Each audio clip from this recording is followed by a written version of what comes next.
EW.com reported on December 6, 2018, that Daredevil star Charlie Cox was caught by surprise by the show's cancellation. Quote, "A lot of us really expected to keep going, and I certainly did." Unquote. Quote, "The truth is, I felt like we had a lot of stories to tell, and although I understand the cancellation, I'm very saddened by that." Unquote. Quote, "These characters mean a lot to people. It's weird to think there's a chance I won't be playing Matt Murdock ever again. That's a bizarre feeling, because that character has been such a huge part of my life for the last 4.5 years." End quote. I'm Stargate Pioneer, I'm Haley. And I'm Lauren from Legends of S.H.I.E.L.D. a podcast member of the Gonna Geek Network, just like the one you're listening to now. The opinions expressed are those of each individual. Check out all the other podcasts At GonnaGeekNetwork.com and get ready because geekiness begins in 3, 2. 1. So, SP, we know that several of the Marvel shows have been cancelled already, including Iron Fist, Luke Cage, and the topic of today's quick conversation, which is Daredevil. And we also know that there's a few shows in the Marvel Netflix stable, being Jessica Jones and The Punisher, which are actually already in production for their next seasons. So I guess I'll start with, do you think that maybe the fact that those particular shows are already in production has maybe saved them from an early death here? Because I'm thinking that maybe, at least in the case of Jessica Jones, if that was not in production already, that one might have already been on the chopping block. So at this point, I think it's a foregone conclusion. After The Defenders, which was mixed reviews back, I loved it because I love any sort of team up, and especially when you're doing a world building sort of thing, it's pretty cool. But it got mixed reviews, and then they started canceling everything around it. Like Iron Fist was just terrible season 1. Danny Rand actually was redeemed a little bit in Defenders, and then apparently in season 2, which I have not watched yet, admittedly, we're going to get to it eventually with Legends of S.H.I.E.L.D., which is podcasts on the general Marvel universe. Apparently, with all the reviews that I've heard, Iron Fist season 2 was actually a lot better. But then you had the cancellation of Luke Cage, and now Daredevil, which nobody saw coming. Nobody thought Daredevil, especially with a strong season 3, which again, I have not watched yet, but apparently it's been very strong. I think what's going on here is that Netflix is just getting rid of everything after it's been produced. So they're not going to say they're going to cancel it until it's out and people have a chance to watch it within the first, I don't know, we'll say 30 days, right? Because people binge watch stuff when it comes out. So they're going to want to maximize that. But I think if you know the industry, you know that both The Punisher and Jessica Jones are probably doomed at this point. I think it's due to a variety of reasons, which we'll probably get into in a little bit. I agree with pretty much everything you've said there. So I thought I might start with a quote. And this was from Netflix, basically the team that was running the Marvel projects for Netflix. And this was to Deadline Hollywood, or Deadline.com, who actually broke the story. Quote, "We are tremendously proud of the show's last and final season. And although it's painful for fans, we feel it's best to close this chapter on a high note." End quote. So that's basically coming right from the horse's mouth there, SP. Netflix believe that although it's tough to hear that a show that was both acclaimed by critics and also loved by fans, and I think it's fair to say it was definitely the most appealing and strongest of those Netflix Marvel shows. I don't think that's an unfair thing to say about the other shows. I just think the Daredevil Netflix was better. Do you think that that's kind of sugarcoating exactly what's going on here? Oh, you've already seen the best this show had to offer, so we thought it was the best thing to do was close it down nicely. Or am I just reading too much into that? Yeah, that's just such a tough thing. It's like almost like a knife in the back. Like, we've given you this great thing and it is in a TV kind of format or a series format, so we could give you more, but we're not going to do that. And I think we're seeing a lot of the turmoil behind the scenes now. Disney/Marvel has come out and said, this is not our call. This is definitely Netflix's call. But Netflix is sitting there. They're facing the origins of the Disney Plus streaming service, which I don't think directly impacts any of these shows. Let me be clear. I don't think it impacts them at all directly. I do think that there's secondary indications going on here. I think Disney pulling the rights to all the movies of the Marvel Cinematic Universe back into Disney Plus. They've stated that as of whatever date it's going to change over. I think that's got Netflix hurting a little bit, and they just don't want to invest in something that's not theirs. They want to invest in their own content. So when they're investing in something, although it's successful and it's theirs as far as they want to produce on it, I think there's a little bit of backlash going on from Netflix over to Disney saying, well, it's obvious where you want to go, but it's obvious that you're not going to include these because we haven't seen those indications within the Marvel Cinematic Universe, whether it's on the TV shows or if it's like the movies themselves, the Marvel Cinematic Universe. We're just not seeing the tie-ins. So we're not seeing investment on your part in this. And because of that, we just don't think it's a strong contender for the future. So I think there's a lot going on with that. And I think there's a lot going on with Netflix wanting to proceed with their own owned quantities. We've seen that over and over again with TV series, right? Something was canceled recently that wasn't out. Oh, yeah, that great series that I've talked before about on this show called The Expanse, right? So that was canceled by Sci-Fi because none of the rights were owned by Sci-Fi beyond the initial distribution, the initial airing in the United States, at least.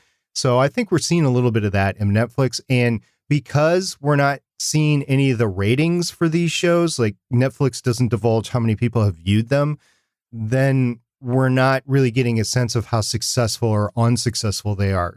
Take a look at Agent Carter over on ABC. It was clear that Agent Carter had a very strong fan base, but a very weak fan base for a main network. And so ABC canceled it, even though it was one of Disney/Marvel's darlings. And that could be an issue too, but I don't think so. I think Daredevil definitely had a lot of fans for that series. Rolling Stone TV critic Alan Sepinwall said the following, which does apply, quote, "The Marvel shows for Disney Plus are being produced by Marvel movie execs who do not like or get along with the Marvel TV execs who made Daredevil et al." End quote. So that does speak to what you're saying, that Marvel, they're already obviously orienting whatever shows and whatever characters do come to Disney Plus, which is a streaming service, if I haven't mentioned that for everyone listening. And it's not quite ready as of December 2018, but it is planned to be rolling out in 2019, from what I understand. It's the movie-level executives that are directly involved at the moment with the creation of these yet-to-be-disclosed shows for Disney+. And it's becoming more obvious through this. I don't think anyone was really, truly devastated across the board until Daredevil was cancelled out of the stable of shows. And now more of the dirty laundry is coming out, which I think you might also have hinted at a little bit there, SP, that Marvel's TV executives and their movie executives aren't on the same page whatsoever, from what I can gather. So have you heard that? Does that maybe apply to something like Agents of S.H.I.E.L.D., which you're intimately familiar with, maybe as an example? Where do you think we go from here, knowing that the executives don't get along? And they haven't, from what I can tell, for quite a while. The cast themselves of Agents of S.H.I.E.L.D. has come out more and more strongly over the past couple of years of, hey, we want to be included in this, because they are literally part of the Marvel Cinematic Universe, especially with Coulson, Agent Coulson, who is from the first movie, the Iron Man. He was involved in Agents of S.H.I.E.L.D.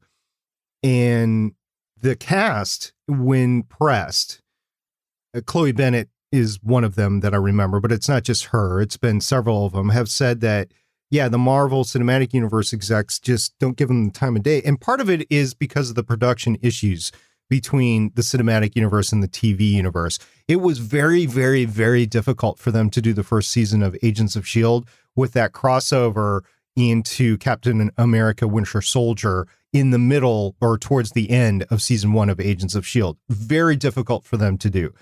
And then from then on in, it's been more of a cleanup action after the events of the movie. But since they're in the same universe, they have to reference what goes back and forth. And because of the production schedule of a movie, which is over a couple of years, versus the production schedule of a TV show, which every single episode is somewhere between like 8 and 10 days to shoot, and you have to do it in the year that you're doing it, it's just very hard. Like, what happens if a major edit comes through on a Marvel Cinematic Universe movie, and then you've already got TV shows that are referencing what's been cut out? So I can see their production issues, but there hasn't been a lot of love between the two of them, and the cast of Agents of S.H.I.E.L.D. has definitely been more vocal about it over the past couple of years. Agents of S.H.I.E.L.D., by the way, has been renewed by ABC even before the next season airs for the next season. If we drag what you were saying there a little bit back, maybe to Daredevil, and apply some of the same ideas, do you think that one of the things about the Netflix Marvel characters and the shows themselves, which struck me as being making it feel removed from the universe, was the pace of a lot of these shows was incredibly slow at times, but they were also very adult oriented. There was more adult content in those shows than any moment in any of the MCU, as far as I'm concerned. And was it unrealistic that the TV executives could produce a product that looked the way it did and was scripted the way it was, and actually have a tie-in to maybe, like the big blockbuster movies, they're kind of family oriented at some level. Maybe not so much Infinity War, because that was darker, but was it just a tonal inconsistency between the two universes that made any kind of crossover or introduction of those characters just an unrealistic proposition? I don't think it was unrealistic at all. In the comics, you have darker comics, you have lighter comics, you have funner comics, and you have comics that deal with very serious issues all across the board. It's possible to do. However, with that said, if you're trying to maintain a fan base at a certain level within your main product, the product that makes all of the money, Disney paid $1.2 billion for Marvel, and they're trying to make their money back by basically making these huge movies, which come with huge budgets because of the effects and the actors that require a lot of money between them. And so you're seeing some of that going on as well. To fuel the fire even more, Disney Plus is going to be like a PG service. It's not going to be an adult service. You can't have these Netflix series as they are over in Disney Plus. So that's another reason why the Netflix series, the Daredevil, the Defender series are not coming over to Disney Plus. It's just a whole different ratings issue. So while it would be a little difficult, you could still have the superheroes over there with their powers. You could still have the Defenders come into Avengers 4, for example, and you could see the effects of Thanos over on the Defenders as well. I would think this would be an all hands on deck thing, and they're all major characters in the Netflix or in the Marvel comic universe. So you would expect to see them in something like an Avengers 4. I mean, Marvel and Disney have done a great job with the Infinity War. I'm assuming they're going to do a good job of Avengers 4. My personal opinion of Infinity War notwithstanding. But yeah, you do have a clash of universes there. Just like, we haven't talked about this at all yet either. Marvel is in the process through Disney of acquiring the mutant rights back from Fox Studios. And who knows what their plan is to incorporate them. Now, they don't have them yet, and the deal's not final yet.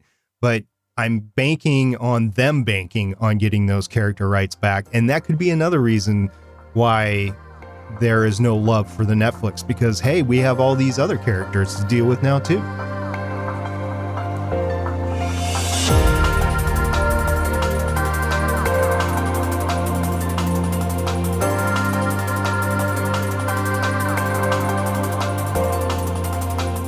Not the normal type of episode that I would release, but just the visceral reaction from people around this cancellation was something I hadn't seen with all of these other shows that have been cancelled. This Daredevil one certainly has ratcheted the dialogue up a level of what is going on.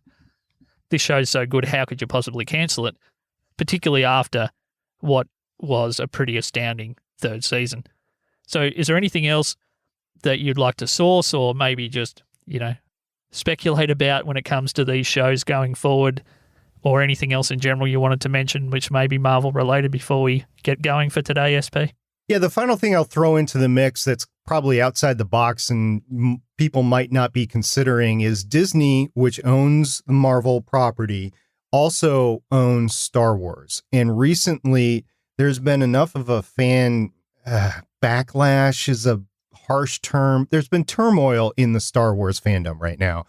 And I think Disney has throttled back Star Wars because there's just too much out there at any one time. So they're not making as much money as they wanted to with these properties. They spent $4 billion on Star Wars. So they're really protective of that IP, and they should be, because it's a IP that's held near and dear to a lot of different people with like 3 or 4 different generations.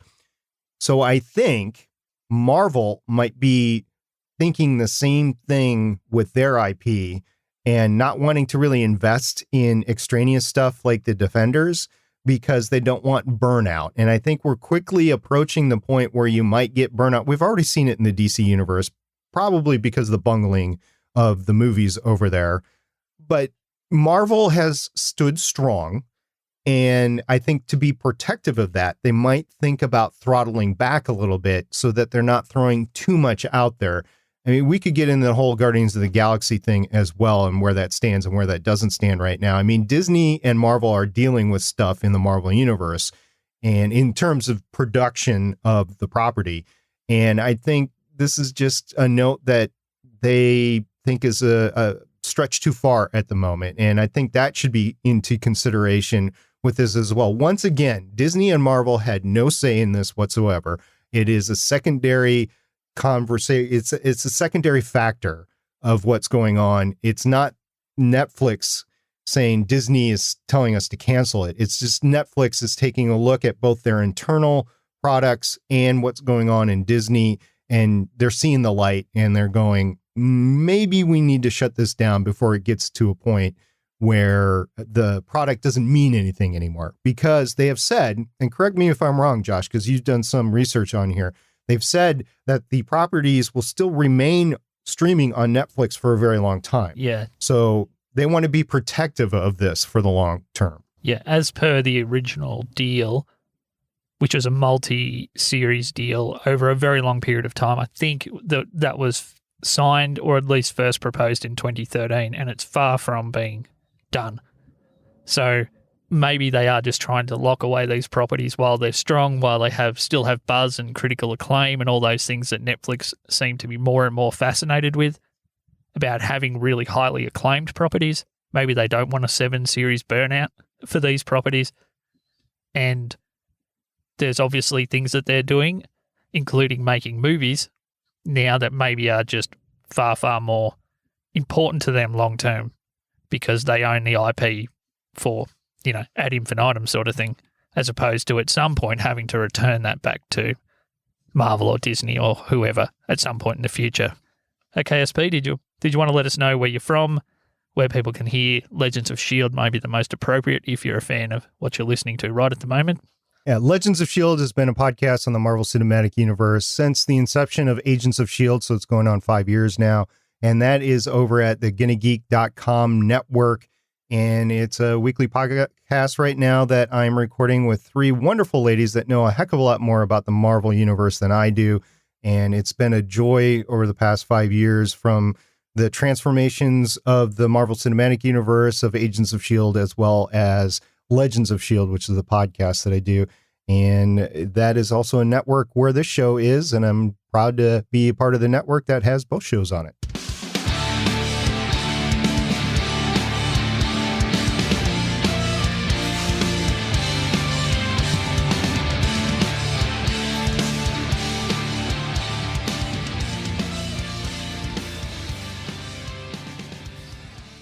Hello there.